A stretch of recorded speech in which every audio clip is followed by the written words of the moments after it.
सो आज हम निकले थे घर से कुछ चीज़ें लेने के लिए और दरवाज़ा बंद करके जैसे ही मैं आगे चली तो मेरे हस्बैंड ने बोला कि तुमने दरवाज़ा तो लॉक ही नहीं किया। So I went back to close the door. So it's electric, so we have to use this key to lock the door. Check किया पाकिस्तानी आदत कि अच्छे से लॉक हो गया या नहीं, and then we moved forward. Bus का स्टॉप यहाँ से बिल्कुल करीब ही है, तो हमने पहले सोचा कि चलें बस के स्टॉप पे चलते हैं। तकरीबन 2 से 3 मिनट लगते हैं बस के स्टॉप पे जाने के लिए। तो हम लोग जा रहे थे वहाँ, फिर हमने सोचा कि निकलते वक्त हमने कूड़ा उठा लिया था ताकि हम उसको भी फेंकते जाएं। और ये बास्केट्स तकरीबन बल्कि तकरीबन क्या ओवरलोड हो चुकी थी, लेकिन अभी तक इनको खाली करने के लिए कोई भी नहीं आया था। लेकिन हमारा क्योंकि जो वेस्ट था वो बेसिकली फूड था, इसलिए उसको अलग से बास्केट में डालना था, उसको उसमें डाला। हाथों को सैनिटाइज़ कर लिया था, तो उसको परेशान ना होकर डस्टबिन को हाथ लगाया तो धोया नहीं। अब वापस धोने के लिए नहीं जा सकते थे। And we are on our way to go. Sweden जब से आए हैं यहाँ बहुत सी नई से नई चीज़ें एक्सपीरियंस करने को मिलती हैं, देखने को मिलती हैं, जो कि हमारे होम टाउन से टोटली डिफरेंट हैं और मोस्टली जो है वो हमें पसंद ही आती हैं। तो आज जिसके बारे में मैं बात करना चाहूँगी वो है हिजाब, जो कि यहाँ पे बहुत ज़्यादा कॉमन है। हालाँकि यूरोपियन कंट्री होने की वजह से मुझे बिल्कुल भी उम्मीद नहीं थी कि यहाँ पे जो हिजाब है वो इतना ज़्यादा जो है वो कॉमन होगा। लेकिन हिजाब जो है वो काफ़ी कॉमन है, यहाँ आपको हर दूसरी लड़की जो है वो हिजाब में नज़र आएगी, या दूसरी नहीं तो ऑलमोस्ट 33% आप कह सकते हैं कि आउट ऑफ 100 आपको जो लड़कियां हैं वो हिजाब में नज़र आएंगी। तो अगर आप हिजाब करते हैं तो स्वीडन आपके लिए बेस्ट जगह है। यहाँ कोई भी हिजाब वाली लड़कियों को घूरता नहीं है, या फिर कोई भी आप लोगों के लिए कोई परेशानी की बात नहीं होती। अच्छा, यहाँ पे ये जो आपको मैं ज़ूम करके दिखा रही हूँ, ये बेसिकली एक परिंदा उड़ता हुआ एक ही जगह पे नज़र आ रहा था और मैं देख रही थी कि ये एक ही जगह पे क्यों खड़ा है और हिल क्यों नहीं रहा। And then I found out कि ये बेसिकली उन्होंने एक आर्टिफिशियल सा लगाया हुआ है, उसको बेसिकली एक उससे बांधा हुआ है किसी रस्सी के साथ। तो हवा बहुत ज़्यादा थी तो इसलिए वो एक जगह पे खड़ी थी। तो कुछ चीज़ें लेनी थी, हम लोग पहुँच गए थे जी अपने स्टोर।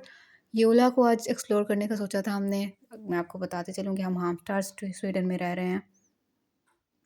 तो बेसिकली हमने लेना क्या था जी, हमने आयरन लेनी थी, एक इस्त्री, कपड़े इस्त्री करने के लिए, और वो हमें करीबी किसी भी स्टोर से नहीं मिल रही थी। सो मैंने थोड़ा रिसर्च किया तो पता चला कि येओला से या फिर रस्टा से मिलेगी, और अगर आपको अफोर्डेबल चाहिए तो उसका ऑप्शन आपके पास येओला का अवेलेबल होता है। तो हम वहाँ गए तो ये बहुत ही एक मज़ेदार सा स्टोर था। मतलब ये जो सामने एंटर होते ही जो चीज़ें हैं ज़्यादातर आप देख सकते हैं कि ये इस तरह की चीज़ें हैं जैसे कि जो कि कंस्ट्रक्शन वगैरह में काम आती हैं। तो यहाँ पर एंटर होने तो ऐसा लग रहा था कि जैसे ये तो भई कोई किसी प्लम्बर की या किसी इस तरह की दुकान आ गई है। बट जैसे-जैसे हम आगे चलते गए हमें इतनी मज़े-मज़े की चीज़ें जो हैं वो मिलती गईं। तकरीबन घर के इस्तेमाल की हर चीज़ यहाँ पे अवेलेबल है, और सबसे ज़्यादा बेहतर चीज़ ये है कि सारी चीज़ें ऑलमोस्ट जो हैं वो नॉर्मल प्राइस पे हैं, कि ज़्यादा चीप नहीं है तो नॉर्मल हैं। बाकियों की निस्बत ये जो स्टोर है ये काफ़ी सस्ता है। हमसे थोड़ा-सा दूर पड़ता है, ऑलमोस्ट 25 मिनट्स की वॉक है। अगर बस पे जाओ तो डेफ़िनेटली टाइम थोड़ा-सा कम लगेगा। बट यही है कि थोड़ा-सा दूर है, अदरवाइज़ यहाँ पे चीज़ें बहुत ज़्यादा अफ़ोर्डेबल हैं। ये आपको जगह-जगह पे रिया लिखा हुआ नज़र आ रहा है। ये स्वीडिश में सेल को कहते हैं। तो बहुत सारी चीज़ों पे जो है वो आपको डिस्काउंटेड प्राइसेस में मिल जाती हैं। तो अगर आप हाम्स्टाड में या स्वीडन में रहना का या आने का प्लान है तो आप इसको यहाँ से जो है वो चीज़ें देख सकते हैं। काफ़ी अफोर्डेबल ऑप्शंस आपको मिल जाते हैं। येला से हम निकले तो हमने सोचा इसके साथ ही रास्ता है, क्योंकि ना उसको भी एक्सप्लोर किया जाए, क्योंकि हमने सुना था कि यहाँ पे भी बहुत सारी यही सारी चीज़ें मिलती हैं जो कि योला पे अवेलेबल थी। लेकिन रास्ता को भी वैसे हमने ले तो ली थी इस्त्री, लेकिन हमने सोचा कि क्यों ना रास्ता को भी एक्सप्लोर किया जाए। तो हम उसके अंदर गए तो वहाँ पे बहुत कमाल की चीज़ें थी। इनफैक्ट वो मुझे रास्ता योला से ज़्यादा अच्छा लगा। प्राइसेस के लिहाज से तो थोड़ा नॉर्मल ही है, ये मैं देख रही थी, लेकिन मुझे कुछ समझ में नहीं आया कि ये क्या चीज़ है। सो मैंने इसको वापस रख दिया। सो चीज़ें यहाँ पे जो हैं वो बहुत ज़्यादा अच्छी थी। ये ग्लव्स मुझे बहुत अच्छे लग रहे थे, इनके कलर्स बहुत अच्छे थे, बहुत सॉफ्ट से थे। लेकिन अभी क्योंकि इतनी ज़्यादा सर्दियाँ नहीं आई तो जब ज़रूरत पड़ेगी तो मैं यहीं से ज़रूर लेकर आऊँगी, लेकिन अभी फ़िलहाल ज़रूरत नहीं थी, सो वी वेंट बैक। सो यहाँ पे जो चीज़ें थी ये काफ़ी मज़े मज़े की थी, मतलब प्यारी-प्यारी सी चीज़ें थी। यूला पे जो चीज़ें थी वो ज़्यादा, अगर आप कहो ना कि मर्दों के लिए बेहतर है, तो वो ज़्यादा बेहतर कहा जा सकता है। लड़कियों ने अगर जाना है तो ये काफ़ी अच्छी थी। यहाँ पे हमारी रिलेटेड बहुत सारी चीज़ें थी, बल्कि यहाँ पे तो हर किसी से रिलेटेड चीज़ें थी, और दूसरी चीज़ ये कि यहाँ पे कलरफुल सी चीज़ें थी। क्योंकि योला है ना, वो थोड़ा आप कह लो कि ब्लैक एंड वाइट टाइप है, तो वहाँ जाने का उतना मज़ा नहीं आया मुझे, जितना कि रस्टा को एक्सप्लोर करने का मुझे मज़ा आया था। ये मेकअप की चीज़ें थी यहाँ पे, जो ब्यूटी ब्लेंडर्स वग़ैरह, और मतलब मेकअप से रिलेटेड सारी चीज़ें। I don't know what I should use the word. तो यहाँ पे हम थोड़े घूमे फिरे, मुझे हैंड क्लींजर चाहिए था, तो मैं उसके देख रही थी, इसलिए यहाँ पे रुक गई थी। ये उन्हीं चीज़ों का सेक्शन था। जो एक और चीज़ मैंने रास्ता में नोटिस की वो ये थी कि यहाँ पे कैंडल्स बहुत ज़्यादा थी, बहुत ज़्यादा टाइप्स की, बहुत ज़्यादा कलर्स की, बहुत ज़्यादा उनकी वैरायटी थी। आप देख सकते हैं, ये भी कैंडल्स हैं जो छोटी-छोटी, छोटी-छोटी जगह-जगह पे आप रखते हो, वो कैंडल्स थी। और ये भी कैंडल्स थी सारी, और उसके अलावा ये जार्स थे यहाँ पे, और जार्स भी बहुत प्यारे थे।